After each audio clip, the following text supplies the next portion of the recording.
Dia entrar mais dentro das casas. Jesus, Ele sempre amou estar dentro das casas e eu creio que Ele está dentro da minha e da sua. Amém? Gente, rapidinho antes da gente passar para a palavra de Deus, nós vamos iniciar um projeto que Deus colocou no coração da Kézia, uma das líderes do Rocket e dos Linkers, Geração de Samuel. E para você, papai, mamãe, responsável pelo seu adolescente, às vezes você está com alguma dúvida, gostaria que você procurasse a Kézia, acho que ela subiu, ia pedir ela para levantar a mão aqui, para ela poder estar explicando para vocês o que é esse projeto de Deus para os nossos adolescentes. Querido, eu creio muito que nós estamos um tempo onde eu tenho dito isso, eu e você, nós temos uma responsabilidade de deixar um legado para a próxima geração. Então, Geração de Samuel, está aí esse projeto, onde nós vamos trabalhar com os adolescentes, e você, papai, mamãe, responsável, você também vai trabalhar com ele dentro de casa. Há algo que vai ser colocado aqui, eles vão poder iniciar, mas dentro de casa também tem algo a ser continuidade lá, para que você possa semear na vida do seu filho, em nome de Jesus. Amanhã continua o nosso test drive do carisma. Quem aqui já fez carisma? Glória a Deus, querido, por nós estarmos plantados em um lugar onde a verdade é pregada, onde há um ensino da palavra. E amanhã nós temos test drive do carisma. Você que não conhece, o convite está aí às 19 horas, querido. Venha estar conosco, um tempo fantástico, onde nós teremos a professora Ana com a matéria Autoridade do crente. Você que ainda não entendeu a autoridade que Deus tem depositado na tua vida, você pode vir amanhã às 19 horas, você pode procurar a pastora Thalita, que ela vai poder te informar mais sobre isso. Amém? E você, igreja, esteja orando conosco essa semana no sábado, próximo sábado, agora dia 10, nós estaremos com os jovens da nossa igreja num acampamento, num sítio, querido. Eu disse uma frase aqui que filho de crente não pula carnaval, não, ele pula na presença de Deus, querido. Então, ore por nós, ore por esses adolescentes. Ontem eu e minha esposa estávamos em uma lagoinha, Laranjeiras, ali em Betim, e o pastor nos apresentou um projeto tão lindo, querido. A igreja de lá, eles puderam alugar, e os jovens, a juventude e os Rockets, eles têm a extensão, um outro galpão fora a igreja, eles têm como uma igreja para eles, falando a linguagem desses adolescentes. Então, ore por nós que estaremos ali no sábado e retornaremos no domingo pela manhã, chegando aqui, fazendo uma festa com esses meninos. Amém? Não esqueci nada. Queria que você abrisse a sua Bíblia. Você que está do lado aí, tenha liberdade com esse irmão que não está com a Bíblia dele, compartilhe da palavra de Deus ao lado dele aí, para junto podemos sermos expostos às Escrituras. Abra sua Bíblia no livro de Neemias. Pastora Thalita pregou, acho que umas 2 semanas atrás, e eu estava sentado aqui, e ela falou pequenos versículos desse livro, e ela disse assim: quando você chegar em casa, você estuda o livro de Neemias. E eu fiquei 2 semanas estudando o livro de Neemias. E eu estou fazendo uma mentoria, querido, para homens. E se depois você quiser saber qual que é, eu tenho o maior prazer de te indicar algo de Deus. E eu estudando esse livro, dentro dessa mentoria também, a pessoa que está à frente dessa mentoria, ele disse uma frase que me impactou muito. Ele disse assim: que homens posicionados transformam gerações. E essa semana eu entrei dentro da igreja, não é porque está na sua frente, pastora Fernanda, junto com o pastor Paulo, mas a gente precisa honrar pessoas que têm se posicionado e transformado gerações. Quando eu entrei aqui essa semana e vi o instituto lotado de adolescentes aqui, Deus tem te dado uma graça e você tem se posicionado em transformar gerações. Deus continue te sustentando, te dando essa graça e esse privilégio. Querido, o livro de Neemias, no capítulo 1, a partir do versículo 1, vamos hoje poder entender um pouco a história desse homem que se posicionou. Diz assim a palavra de Deus: partir do versículo 1. As palavras de Neemias, filho de Acalias, no mês de Quisleu, no ano 20º, estando eu na cidade de Suzã, veio Anani, um de meus irmãos, com alguns de Judá. Então lhes perguntei pelos judeus que escaparam e que não foram levados para o exílio e acerca de Jerusalém. Disseram-me: os restantes que não foram levados para o exílio e se acham lá na província, estão em grande miséria e desprezo. Os muros de Jerusalém estão derribados e as suas portas queimadas. Tendo eu ouvido estas palavras, assentei-me e chorei, e lamentei por alguns dias, e estive jejuando e orando perante o Deus dos céus, e disse: Senhor Deus dos céus, Deus grande e temível, que guardas a aliança e a misericórdia para com aqueles que te amam e guardam os teus mandamentos. Estejam, pois, atentos os teus ouvidos e os teus olhos abertos, para acudires à oração do teu servo, que hoje faço a tua presença dia e noite, pelos filhos de Israel, teus servos. E faço confissão pelos pecados dos filhos de Israel, os quais temos cometido contra ti, pois eu e a casa de meu pai temos pecado. Pai, te damos toda honra, toda glória e todo louvor.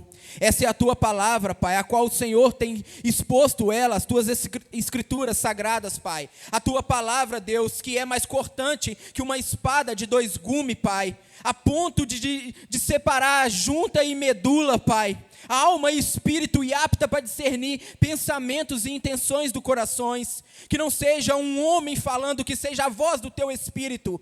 Ó Deus, se possível, Pai, tire-me de cena, para que o teu Espírito fale ao nosso coração. Nos dê Espírito, Pai, de sabedoria, iluminação e revelação da tua palavra, para que possamos compreender, Pai, e praticar aquilo que tem sido dito, Pai, à nossa mente e ao nosso coração. Encontre ele como um terreno fértil, que a tua semente caia, ela cresça, ela floresça e ela dê frutos, e frutos que permaneçam para a tua glória. Nós te louvamos, Pai, em nome de Jesus, amém. Se hoje eu pudesse dar um título a essa mensagem, eu diria que a compaixão nos move, ou a compaixão, ela precisa nos mover. Querido, nós não só estamos num ano de 366 dias, porque esse ano é um ano que se estende mais um dia, só que temos algo que foi dado de Deus sobre a liderança da igreja que nós pertencemos, sobre o ano da compaixão. Compaixão não é uma data estabelecida por o homem. Compaixão é algo que é eterno, já nasceu no coração daquele que é eterno.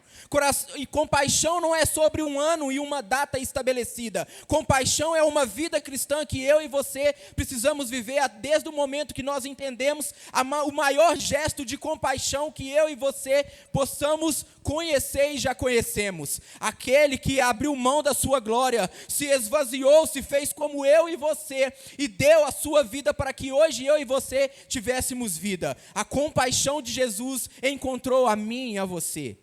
E eu não sei como você estava, mas eu posso dizer como eu estava.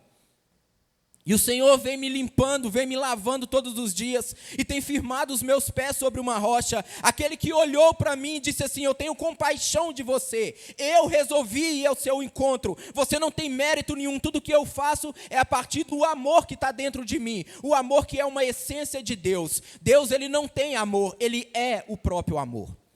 Então, querido, a compaixão, ela nos move. O que está acontecendo aqui é que Jeremias, querido, ele está num lugar, na cidade de Suzã, e ele está dentro do império persa, ele está dentro de um palácio, ele está dentro de um reino, e quando chega um homem, Anani, um amigo de Jerusalém, ele pergunta: como está aqueles que continuaram, aqueles que não foram levados pelo exílio, como que eles estão e como que Jerusalém está? E esse homem começa a relatar a situação, está dizendo: olha, deixa eu dizer para você, Neemias, aqueles que ficaram lá, eles estão em uma grande miséria. Os muros de Jerusalém foram destruídos, as portas foram queimadas, e a palavra de Deus, querido, está dizendo que esse homem, Neemias, ele chora, ele lamenta, ele se prostra, e ele passa dias lamentando por aqueles que estão em profunda miséria. Deixa eu te dizer uma coisa: o fato desse homem estar em Suzã a 1.500 quilômetros de distância de Jerusalém, querido, a distância não foi um empecilho para um coração compassivo diante daqueles que ficaram para trás. A distância que esse homem estava, querido, não foi algo que limitou ele em ter um coração compassivo sobre aqueles que são da família dele, sobre aqueles que continuaram em profunda miséria em Jerusalém. Esse homem se prostra, chora, lamenta e passa dias jejuando e orando a Deus por aqueles que ficaram. Talvez nós como igreja, e vou ser bem sincero para vocês, como eu disse, há 2 semanas, lendo isso aqui, você pode ter certeza que eu não estou aqui para apontar o dedo para você de maneira nenhuma, porque primeiramente Deus falou o meu coração, e disse: meu filho, talvez você não está a 1.500 metros do seu vizinho, às vezes não é nem 1.500 metros, esse homem estava a 1.500 quilômetros de distância. Alguns estudos vão dizer, e o livro de Esdras nos mostra de forma tão clara, que Esdras levou em torno de 4 meses para percorrer essa distância. Esse homem, talvez Neemias, então, quando nós vamos ver mais à frente, ele saiu de lá e foi até Jerusalém, possivelmente, talvez um tempo que levou 4 meses. E os primeiros momentos que eu estudava, Deus disse para mim assim: você está falando que está num ano de compaixão. Talvez o seu vizinho do muro ainda não entendeu compaixão, porque você, como um cristão, não mostrou para ele o que é ser compassivo. A igreja de Deus, querido, ela é chamada na Bíblia como o corpo de Cristo. Ele é o cabeça, tudo que eu e você fazemos é a partir do comando que vem dele. A igreja ela não pode fazer nada se o Espírito de Deus não agir através dela, senão só será coisas feitas por esforços humanos. Agora, se eu e você somos o corpo de Cristo, querido, quem abraça aquele que precisa de um abraço é a igreja. Quem beija aquele que necessita de um beijo de amor é a igreja. Aquele que assiste à necessidade de um que está desfavorecido de forma financeira é a igreja. A igreja aqui na terra é o corpo de Deus em movimento na terra. Querido, Deus ele não precisa de mim e de você, mas Ele nos deu a graça de sermos o corpo dEle em movimento aqui na terra. Ele é o cabeça de todas as coisas, mas eu e você precisamos nos mover a partir do comando que vem dEle. Então Neemias, ele recebe esse relato. E no versículo 4, querido, a Bíblia vai dizer que ele lamentou, chorou, ele jejuou e orou perante Deus. Esse homem estava dentro do palácio. O primeiro ponto que nós entendemos aqui, o que eu disse, é que ele estava muito distante de Jerusalém. Às vezes nós estamos até dentro da igreja e começa eu falando, querido Deus falando comigo. Quantas vezes, às vezes nós não perguntamos nem como nosso irmão está, só passamos por ele e dizemos paz e nem perguntamos como você está, irmão. Estamos chamando ele de irmão do mesmo sangue. Um sangue talvez, querido, não pelo mesmo Pai natural aqui na terra, mas o sangue de Jesus, a qual Ele nos deu o privilégio de sermos família de Deus. E esse homem está distante, mas ele tem um coração de compaixão. Então eu e você somos motivados a sermos a imagem de Jesus como somos aqui na terra, em nos compadecermos daquele que está perto. Ah, mas está longe. Querido, não importa, existem maneiras que nós possamos sim, começando por uma oração, começando em enviamos aqueles missionários, começando pela igreja do Senhor, a ponto de o mundo olhar e dizer, ali tem diferença, ali sim há uma família da fé, ali sim há um que se preocupa com o outro.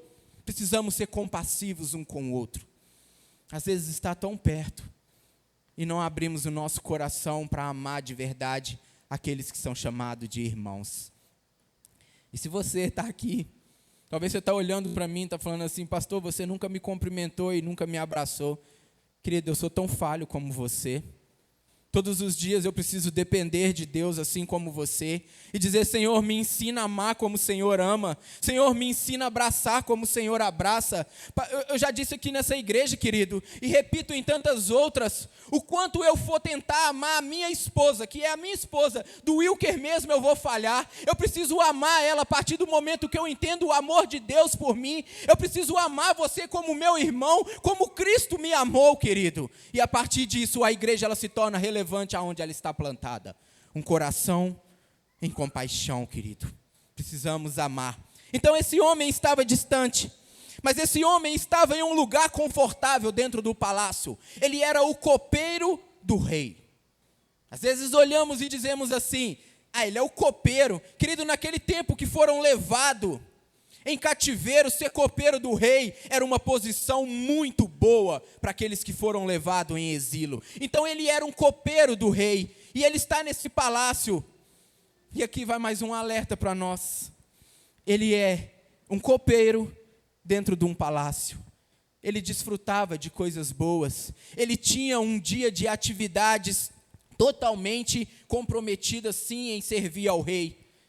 E às vezes, quantos de nós, pelas nossas atividades do dia a dia, deixamos de tirar um tempo, um coração de compaixão pelo outro?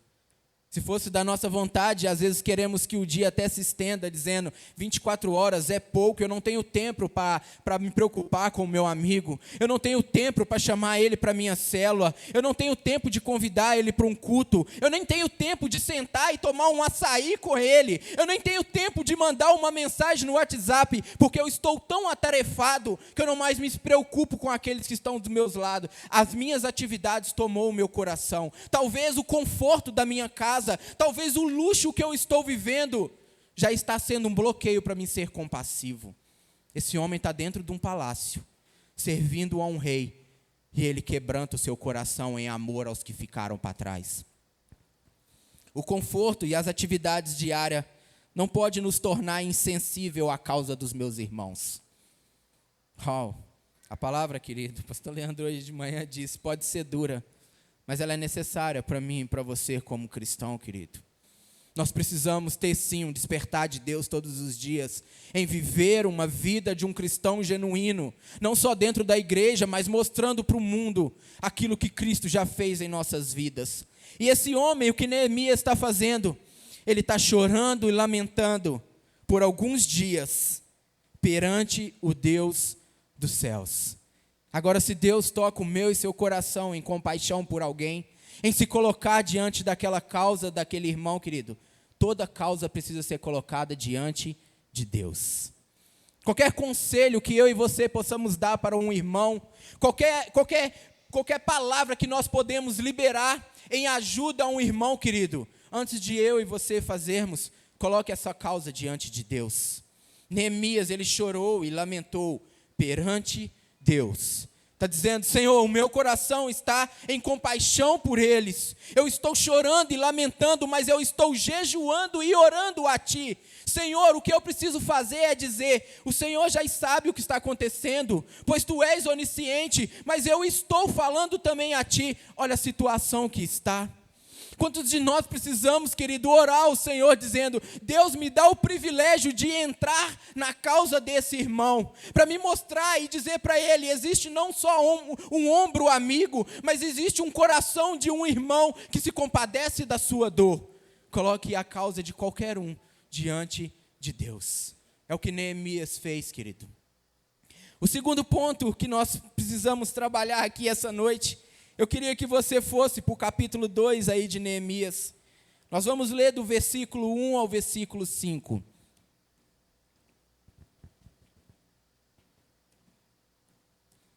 Então o homem trouxe a notícia, o quanto aqueles estavam sofrendo em Jerusalém. E Neemias, querido, no capítulo 2, a Bíblia diz assim: no mês de Nissan, no ano 20º do rei Artaxerxes, uma vez posto o vinho diante dele, eu o tomei para lhe oferecer e lhe dei. Ora, eu nunca antes estivera triste diante dele. O rei me disse: por que está triste o teu rosto, se não está doente? Tem de ser tristeza do coração. Então temi sobremaneira. E lhe respondi: viva o rei para sempre. Como não me estaria triste o rosto, se a cidade onde estão os sepulcros dos meus pais está assolada e tem as portas consumidas pelo fogo? Disse-me o rei: que me pedes agora? Então orei ao Deus dos céus e disse ao rei: se é do agrado do rei, se o teu servo acha mercê em tua presença, peço-te que me envies ajudar a cidade dos sepulcros de meus pais, para que eu a reedifique. Quando se tem uma mensagem, querido, e o nosso coração, ele se enche de compaixão, essa compaixão de um coração movido em compaixão, gera em nós uma ação ousada. Esse homem, quando teve o seu coração cheio de compaixão, ele se apresentou diante do rei.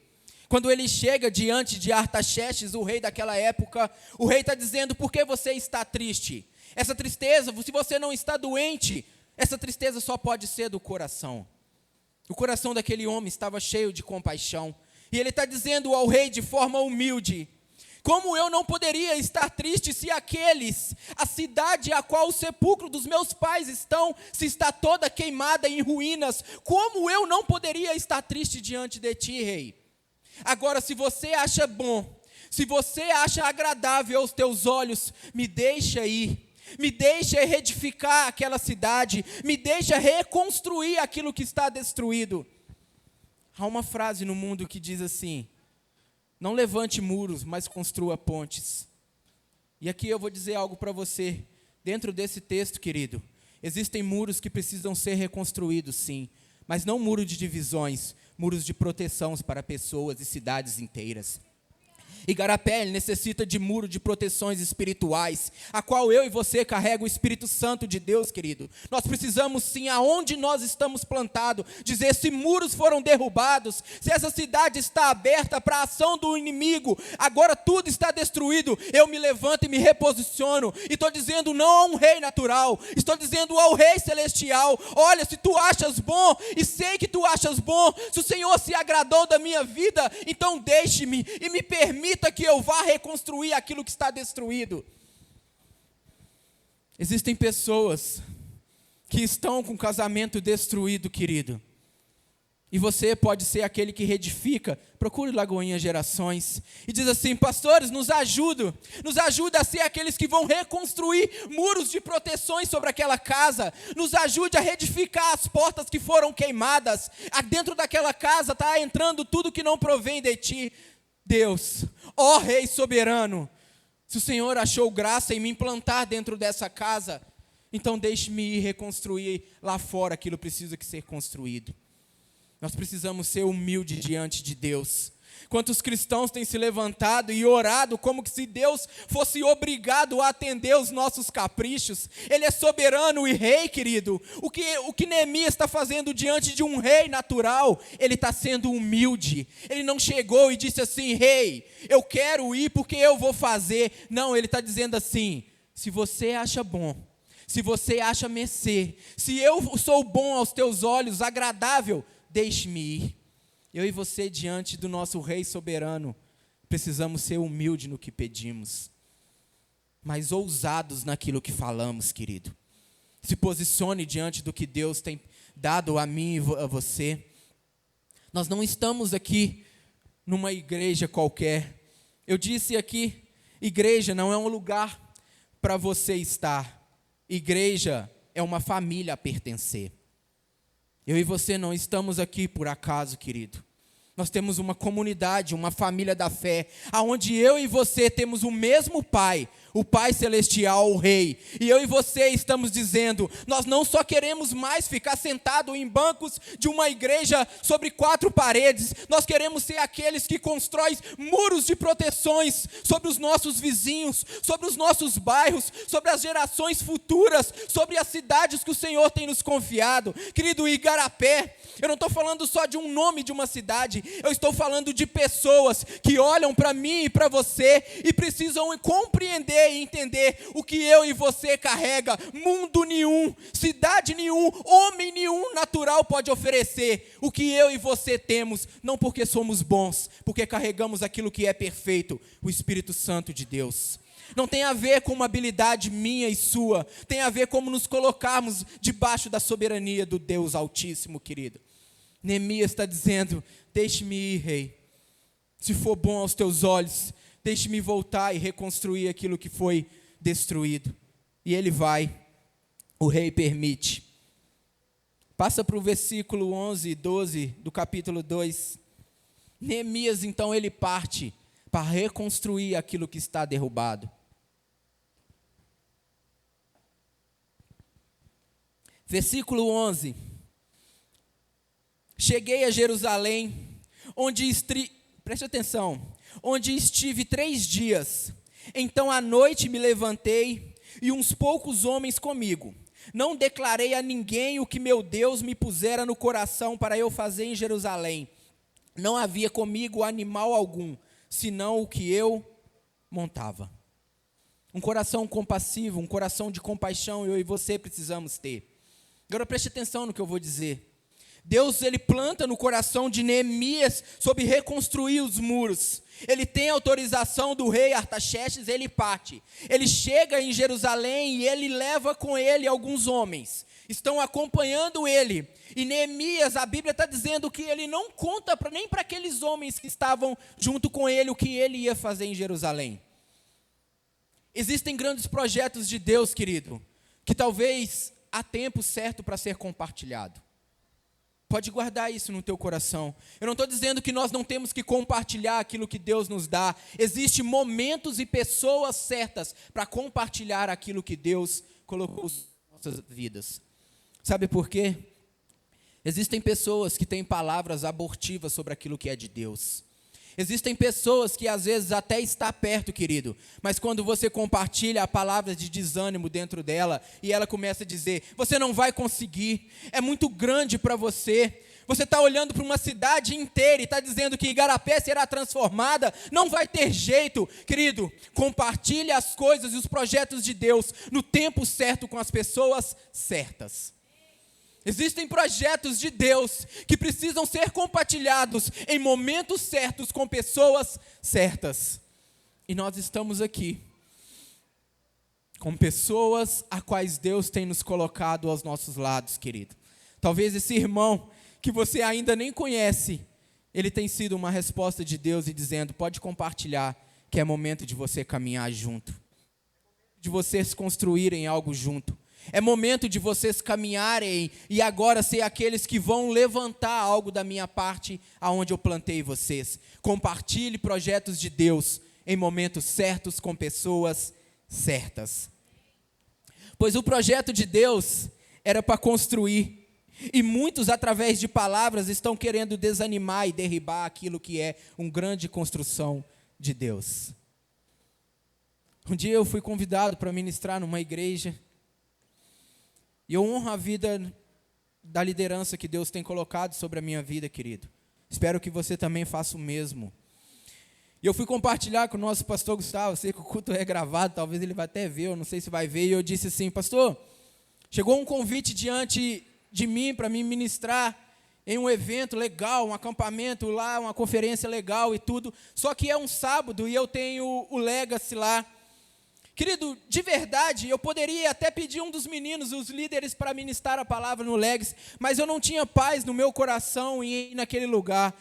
E aquele homem tão sábio como o nosso pastor, ele disse para mim naquele dia assim, meu Wilk, querido, não tem problema nenhum em você ir, só que deixa eu te dizer uma coisa, hoje que no meu coração você pode responder a esse convite, que você está comprometido com uma grande obra. Uau!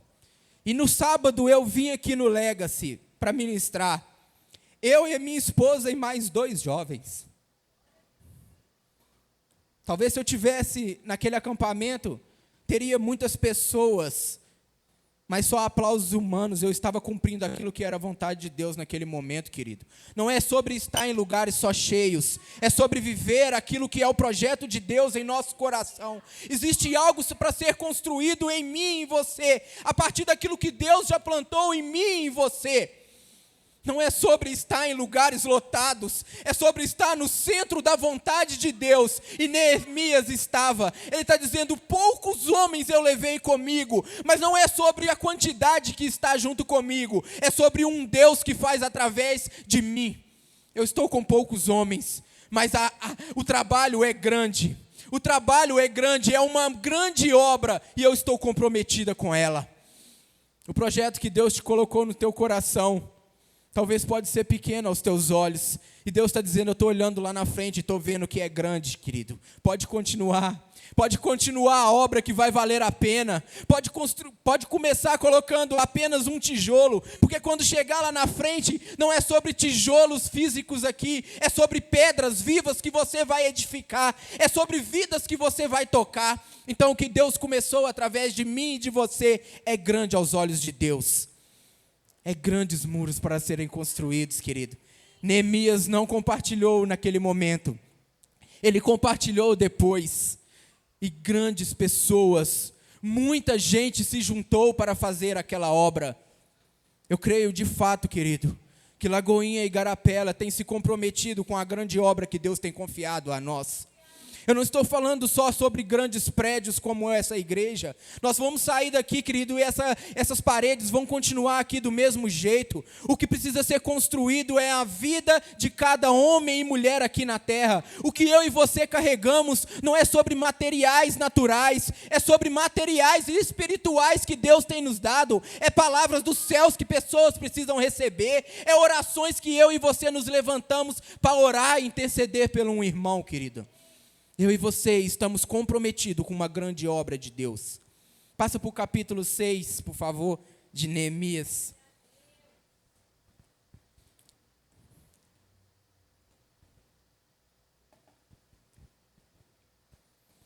Nós vamos ler o versículo 10 até o 14. Neemias 6, versículo 10. Tendo eu ido à casa de Semaias, filho de Delaias, filho de Metabeel, que estava encerrado, disse ele, olha o que esse homem Neemias está ouvindo. Vamos juntamente à casa de Deus, ao meio do templo, e fechemos as portas do templo, porque virão matar-te, aliás, de noite virão matar-te. Porém eu disse, homem como eu fugiria? E quem há como eu que entre no templo para que viva? De maneira nenhuma entrarei. Então percebi que não era Deus quem o enviara. Tal profecia falou ele contra mim, porque Tobias e Sambalate o subornaram. Para isto subornaram, para me atemorizar e para que eu assim viesse a proceder e a pecar, para que tivessem motivo de me infamar e me vituperiassem. Lembra-te, meu Deus, de Tobias e Sambalate, no tocante a estas suas obras, e também da profetisa Noádia, e dos mais profetas que procuraram atemorizar-me. Igreja, continue me amando do que eu vou dizer aqui. Sabe o que aconteceu com Neemias? Neemias, ele tinha inimigos físicos, querido. Tobias e Sambalate, 2 homens levantaram contra a construção dos muros de Jerusalém. Eles fizeram o que eles podiam para parar aquela obra. E eles agora, a Bíblia está dizendo que eles pegaram profetas e subornaram eles para levar palavras a Neemias para paralisar Neemias. Esse profeta, então, esse falso profeta, ele chega diante de Neemias e diz assim, Neemias, vamos entrar para o templo de Deus, vamos fechar as portas porque eles vão vir te matar. E Neemias diz assim, essa profecia não vem de Deus, você não parte de Deus, como eu, homem, que me coloquei à frente, como eu que me posicionei à frente de tantas pessoas, disposto a construir algo, agora eu vou fugir? Agora eu vou me esconder com medo do que pode me acontecer? Querido, um cristão que se posiciona de fato em um mundo como esse, contra um sistema mundano como esse, ele não precisa temer aquilo que tem dito contra a nossa vida, querido. Precisamos sim nos guardar em lugares e momentos aonde nós estamos, mas um cristão genuíno, querido, ele não precisa temer aquilo que é o anticristo desse sistema que mundano aí fora. E esse homem agora, Neemias, ele não está lutando contra inimigos físicos, agora ele tem inimigos de falsos profetas. Ele está dizendo assim, ei, vocês não partem da parte de Deus. O que vocês estão falando não é condizente com aquilo que Deus já me disse. Deixa eu te dizer uma coisa essa noite. Eu creio muito que Deus tem levantado profetas na nossa nação. Eu creio muito que Deus tem levantado homens e mulheres de Deus, bocas do Senhor nessa terra. Mas deixa eu te falar uma coisa, querido. Tudo aquilo que um profeta um dia liberar sobre a sua vida, você pode ter plena convicção diante das Escrituras. Ou Deus já te falou, ou Ele há de confirmar aquilo que foi dito. Quantas pessoas têm se levantado e dizendo que é profeta de Deus e proferindo palavras contrárias àquilo que Deus disse. E diante da Bíblia eu estou te dizendo, como Neemias, eu e você, querido, além de palavras de homens, eu e você precisamos ficar com a palavra de Deus. Eu não estou dizendo que Deus não levanta profetas, de maneira nenhuma. Ele levanta sim, querido. Mas quantas pessoas têm se levantado e dizendo, eis que eu te digo que a tua vida a partir de hoje vai ser isso, vai ser aquilo. E Deus nunca trouxe essa confirmação ao seu coração. Deus nunca liberou essa palavra diante de você. E se Ele ainda não falou, Ele pode falar sim, querido. Mas todo profeta que se levanta para falar sobre a minha e sua vida, querido, eu e você precisamos ter a voz de Deus no nosso coração. Ou Ele já confirmou, ou Ele há de confirmar. Tome cuidado com pessoas que têm se levantado para profetizar aquilo que não é de Deus. Mateus 7,15 diz assim, no Novo Testamento, guardai-vos dos falsos profetas, que vêm a vós disfarçados em ovelhas, mas interiormente são lobos devoradores. Querido, coloque um filtro naquilo que você ouve. Tudo que for dito a mim e a você, que eu e você possamos passar pelo crivo da palavra. E eu não estou falando só contra outras pessoas. Tudo que for dito, até que sair da minha boca, querido, pode conferir se há na palavra de Deus. Se não tiver na palavra de Deus, é só palavra de um homem, querido. Eu e você precisamos ter filtros nos nossos ouvidos daquilo que ouvimos. Eu não sou contra as redes sociais de maneira nenhuma. Glória a Deus pelo YouTube, que agora você que está em casa nos assiste. Mas tome cuidado com aquilo que pessoas têm dito, a qual você não conhece os frutos dessa pessoa. Quer conhecer se é homem ou mulher de Deus? Caminhe junto. Uma árvore é conhecida pelos teus frutos, querido. Deus levanta sim um homem, uma mulher, talvez que você nem conhece, e pode liberar uma palavra sobre a sua vida. Mas pode ter certeza que Deus confirma no seu coração aquela palavra. Esses são os verdadeiros profetas de Deus. E Neemias está dizendo, você não parte de Deus. Olha, você está querendo que eu me esconda? Não, eu estou disposto a ir à frente desse povo. O meu coração lá no passado, ele encheu de compaixão. Eu me movimentei, eu me movi diante dessa compaixão. Eu não vou me esconder. Eu não tenho medo que vai me acontecer. Vocês não pertencem a Deus. Vocês foram subornados por 2 homens. Olha, profetas, vocês não são de Deus. Para a gente ir finalizando, eu queria que você ficasse de pé, querido. Para que nós, diante dessa palavra, a compaixão, ela nos move. Eu e você, Lagoinha, nós temos uma muito grande obra a ser construída da parte de Deus. Começando com um coração aquecido da palavra de Deus dita ao meu e ao seu coração. Eu queria que você abrisse a sua Bíblia em Mateus 7, para nós irmos finalizando. Se comprometa com aquilo que Deus tem incendiado o teu coração. Ande à altura daquilo que Ele tem te confiado. Mateus 7, a partir do versículo 24. Diz assim a palavra: todo aquele, pois, que ouve estas minhas palavras e as pratica, será comparado a um homem prudente que edificou a sua casa sobre a rocha. E caiu a chuva, transbordaram os rios, sopraram os ventos e deram com ímpeto contra aquela casa, que não caiu, porque fora edificada sobre a rocha. E todo aquele que ouve estas minhas palavras e não as pratica, será comparado a um homem insensato, que edificou a sua casa sobre a areia. E caiu a chuva, transbordaram os rios, sopraram os ventos e deram com ímpeto contra aquela casa, e ela desabou, sendo grande a sua ruína. Jesus, ele chega no final do chamado Sermão do Monte. Aqui há um ensino fantástico da parte de Jesus, querido. Quando nós lemos no capítulo 5, o início desse ensino, ele sobe ao monte e a Bíblia vai dizer que ele senta com seus discípulos para ensinar. Quando ele chega no capítulo 7 que nós lemos, ele está finalizando todo o seu ensino do Sermão do Monte. Ele está dizendo assim: todo aquele que ouve as minhas palavras e as pratica será comparado a um homem prudente, que edificou a sua casa sobre a rocha. Existem 5 pontos aqui que nós vamos finalizar. O primeiro, querido, é que eu e você, nós escolhemos ouvir a voz de Deus. O fato de eu e você estarmos aqui hoje, eu creio sim que foi o Espírito Santo que conduziu o meu e o seu coração para que nós estivermos, mas também parte da nossa escolha. E todas as vezes que nós fazemos uma escolha, automaticamente nós estamos renunciando a algo.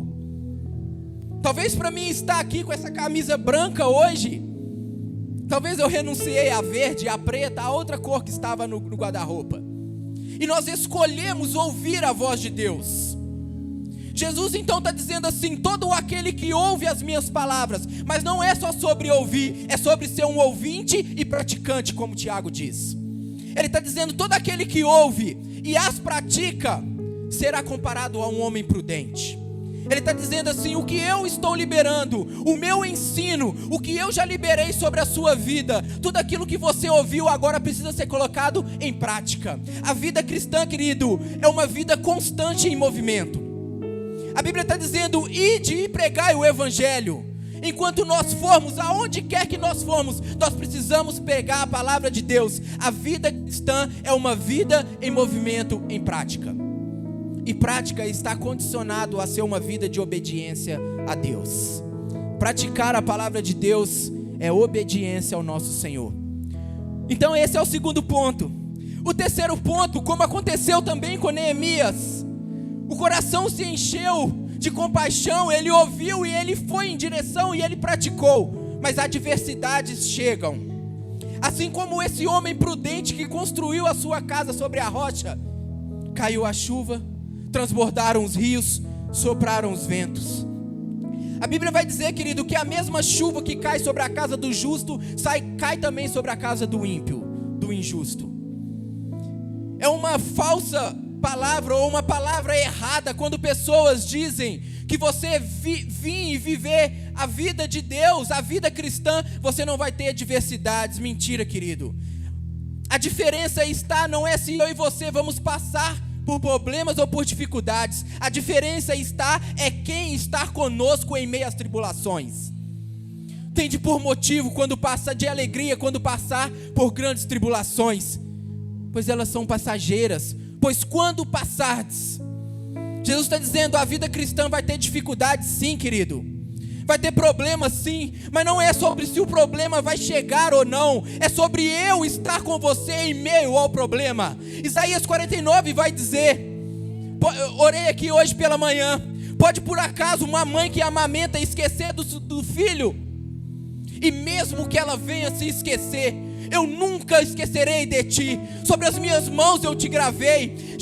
Deus está dizendo assim, se você conhece talvez o amor natural mais lindo que existe na terra, de uma mãe nunca se esquecer do filho que mama, e mesmo que ela venha se esquecer, eu nunca me esquecerei de ti. Aonde quer que você esteja, lá eu estou te segurando. Talvez você e eu possamos estar em lugares, às vezes nós estamos dizendo, Deus me abandonou. Te abandonou nada, querido. Te abandonou nada. Ele ainda contempla a sua vida. E Ele está dizendo, você é um cristão? Sim, pode passar por dificuldades, mas eu estou contigo nessa luta. Sou eu que te sustento, sou eu que firmo os teus pés sobre a rocha. O quarto ponto é que esse homem prudente, ele foi comparado a ser prudente. Sim, porque ele construiu. Eu não estou falando de uma casa. Jesus está ensinando sobre construir a vida sobre a rocha verdadeira. Ele está dizendo assim, não há um lugar físico como uma igreja, há um lugar espiritual que sou eu. Jesus, a minha e a sua vida precisa ser construída em Jesus, querido. E glória a Deus porque nós estamos nesse lugar, porque aqui há pregado a verdade, é sobre Jesus, não é sobre uma placa, não é sobre um homem que segura um microfone, é sobre o Espírito Santo que habita em você e tem te chamado para viver um genuíno evangelho, dizendo a tua vida precisa ser construída em mim. Tudo que você faz precisa ser pautado na minha palavra, é sobre essa rocha verdadeira. Tá difícil, tá, mas construa a sua vida em mim. E o quinto ponto para a gente encerrar, o que nós construímos em Deus pode se tornar abrigo e proteção para outros. Uau!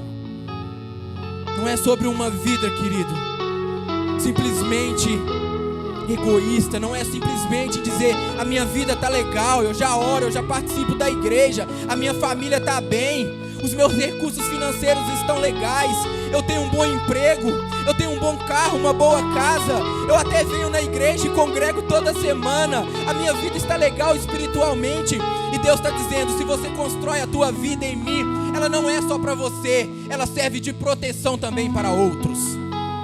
O que você está construindo em mim, na rocha verdadeira, serve de abrigo e proteção para outros. Pessoas acessarão a mim e a você pelo que nós carregamos, aonde a nossa vida está sendo construída. Pode ter certeza, querido, aquele amigo do serviço, talvez ele nunca entrou dentro de uma igreja, nunca ouviu falar de Jesus, e ele te faz algumas perguntas. Ele está te acessando, querido, porque ele sabe aonde a tua vida está firmada. Ele olha para você e diz assim: há algo diferente naquele rapaz, algo diferente naquela moça. Não é sobre só estar em um lugar como esse, é sobre andarmos aonde quer que nós estejamos, pregando e vivendo a palavra de Deus, a nossa vida construída sobre a rocha. Neemias saiu, o coração se encheu de compaixão, se moveu em direção àquilo que foi chamado, construiu, querido, reedificou os muros, lugares de proteções. Pessoas estavam ali agora seguros por aquele homem que se posicionou, transformou gerações, viveu os planos de Deus. Alagoí, Igarapé. Se nós começarmos a viver nos posicionando sobre aquilo que Deus já nos chamou para viver, eu creio de fato, o que Deus tem colocado no meu e no seu coração é muito grande. Os pensamentos dele são maiores que os nossos, os planos dele são mais altos que os nossos. É muito grande, mas se nós estivermos comprometidos com a palavra dele, ele há de nos sustentar, e a obra é dele, tudo é para ele. Eu e você somos cooperadores daquilo que é o reino de Deus. E nessa noite, você que ainda não tem compreendido de fato como o seu coração tem inundado por Deus, tem sido cheio da presença do Senhor, Ele está dizendo: você pode até ter caminhado por caminhos tortuosos, mas essa noite eu estou te chamando para um alinhamento diante de mim. Eu estou te chamando para você se posicionar diante da minha presença. A compaixão, ela inundou o teu coração essa noite. Ah, querido, há uma grande obra a ser feita. Homens podem falhar, homens podem abandonar, e Deus está dizendo: eu nunca te abandono. Essa noite eu te atraí com cordas de amor, para que nós possamos viver aquilo que eu tenho te chamado. Pensamentos a quais tem rodeado a tua mente, eu estou lançando fora agora nessa hora. O teu coração não está cheio mais daquilo que pessoas têm dito ao seu respeito, é sobre a minha palavra declarada a você. E basta apenas uma palavra de Deus, basta apenas uma palavra de Deus a ser liberada, para eu e você vivermos o extraordinário de Deus. Os meninos do louvor podem